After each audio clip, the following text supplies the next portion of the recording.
Bonjour tout le monde. Dans cette vidéo, nous corrigerons le cinquième exercice de la première série d'algèbre 2. Dans cet exercice, on considère l'espace vectoriel R. R muni des deux lois, c'est l'ensemble des applications définies de R dans R. Et on considère les vecteurs E1 c'est égal à cos carré de X, E2 c'est sin carré de X, F1 est égal à 1, F2 c'est égal à cos de 2X. Dans la première question, on cherche à donner la dimension de vecteur de E1, E2. Tout d'abord, on remarque que E1, E2 est une famille qui contient deux vecteurs.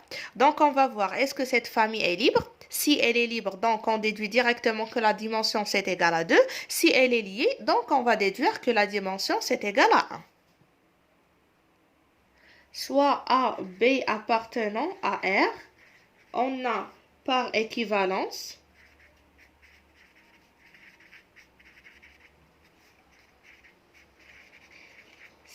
on va appliquer la définition, bien la propriété d'une famille libre. A, E1 plus B, E2 est égal à 0 de E. C'est équivalent à dire que A fois E1 c'est cos carré de X plus B fois E2 c'est sin carré de X. C'est égal à 0.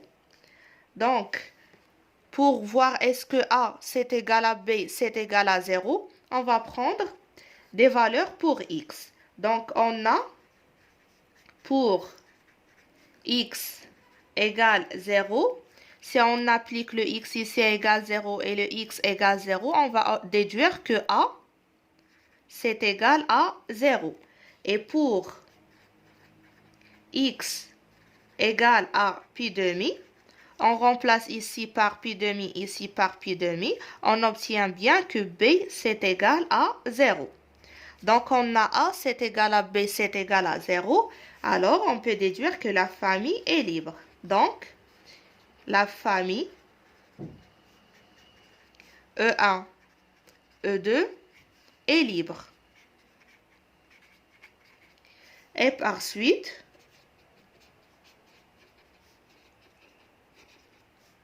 dimension de vecteur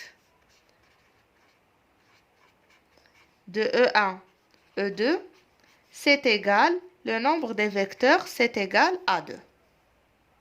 Dans la deuxième question, montrez que vecteur de E1, E2, c'est égal à le vecteur de F1, F2. Alors tout d'abord, notons F1, c'est le vecteur de F1, de E1, E2. Et F2, c'est le vecteur de F1, F2.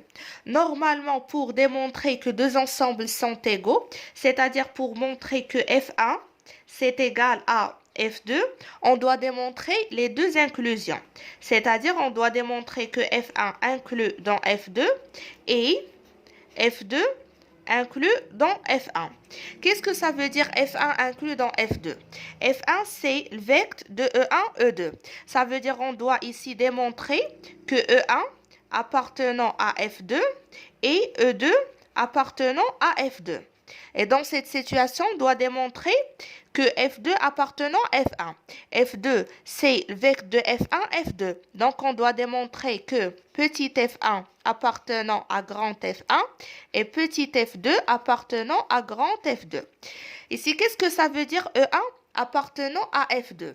Lorsque je dis F1 E1 appartenant à F2, F2 c'est le vecteur de F1, F2. Donc, il faut qu'on trouve que E1 s'écrit en fonction de F1 et F2.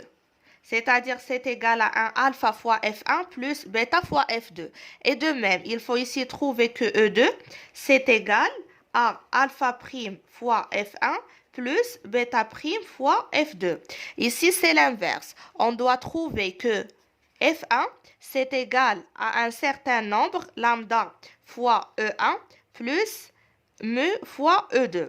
Pourquoi? Parce que les éléments de F1, c'est le vecteur de E1, E2. Donc, F1 doit être s'écrit sous la forme ou bien en combinaison linéaire entre E1 et E2. Et de même pour F2, on doit prouver que F2, c'est égal à 1 lambda prime fois E1 plus mu prime fois E2.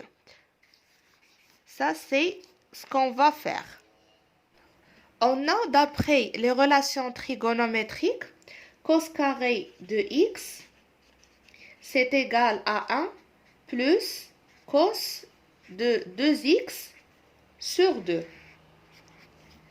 Et sin carré de x, c'est égal à 1 moins cos de 2x sur 2. Normalement, cos carré de x, c'est E1 et sin carré de x, c'est E2.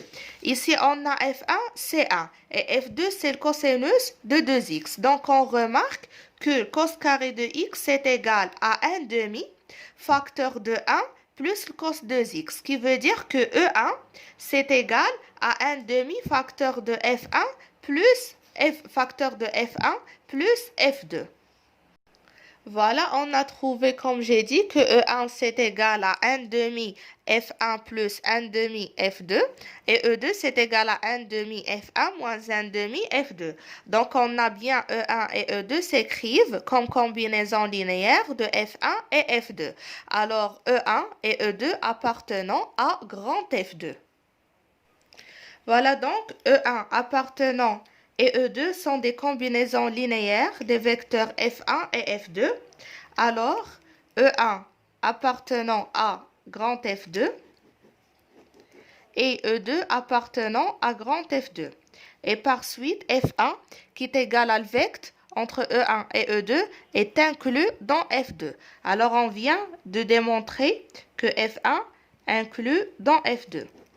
Donc, il nous reste à démontrer l'inverse. Maintenant, on doit démontrer que F2 inclus dans F1. C'est ce qu'on cherche à démontrer maintenant. On suit le même principe. On a d'après les formules de trigonométrie, 1 c'est égal à cos carré plus sin carré. Et le cos de 2x c'est égal à cos carré moins sin carré. D'après l'énoncé de l'exercice 1, c'est F1. Donc, F1, c'est égal à cos carré qui est égal à E1 plus sin carré, c'est-à-dire plus E2. Et le cos de 2x, c'est F2. C'est égal à le cos carré de x, c'est E1, moins E2. Donc, on a bien F1 et F2 s'écrivent comme combinaison linéaire des vecteurs E1 et E2. Voilà, on a bien F1, F2 s'écrivent comme combinaison linéaire des vecteurs E1 et E2. Donc, F1 appartenant à le vecteur de E1, E2 et F2 appartenant à le vecteur de E1, E2, c'est-à-dire à F1. Et par suite, F2 qui est égal à le vecteur de F1 et F2 est inclus dans F1. Donc, on vient de démontrer ici que F2 inclus dans F1. Donc, on peut déduire F1, c'est égal à F2. Alors, on passe maintenant à la dernière question. Dans la dernière question, on pose G est égal à sinus de 2x. Attends G appartenant à le vecteur de E1, E2. Alors ici, j'écris le vecteur de E1, E2 sous forme d'un ensemble.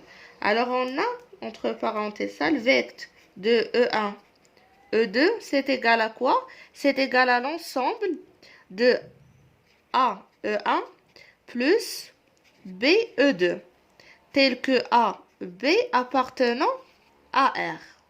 Alors, lorsque je dis G appartenant à le vecteur de E1, E2, ça veut dire que G s'écrit sous la forme de A, E1 plus B, E2. Donc, voilà, si G appartenant à le vecteur de E1, E2, on aurait l'existence de A, B appartenant à R, tel que G, c'est égal à A, E1 plus B, E2. Qu'est-ce que ça veut dire ça? Donc, pour tout X appartenant à R, G, c'est quoi? C'est sinus de 2X. On a sinus de 2X, c'est égal à A, E1. Ça veut dire c'est égal à A cos carré de X plus B sin carré de X. Ça, c'est pour tout X appartenant à R. Plus particulièrement, pour X est égal à 0 ou bien pour X est égal à pi demi. Voilà, pour x égale à 0, on aurait 0, c'est égal à a, lorsqu'on remplace par 0. Et pour x égale à pi demi, on aurait sinus de 2 fois pi demi sur 2, donc c'est sinus de p, donc c'est 0. C'est égal, ici on remplace par pi demi, donc c'est égal à b. Et on revient pour remplacer. Donc ça va nous donner ce qui donnerait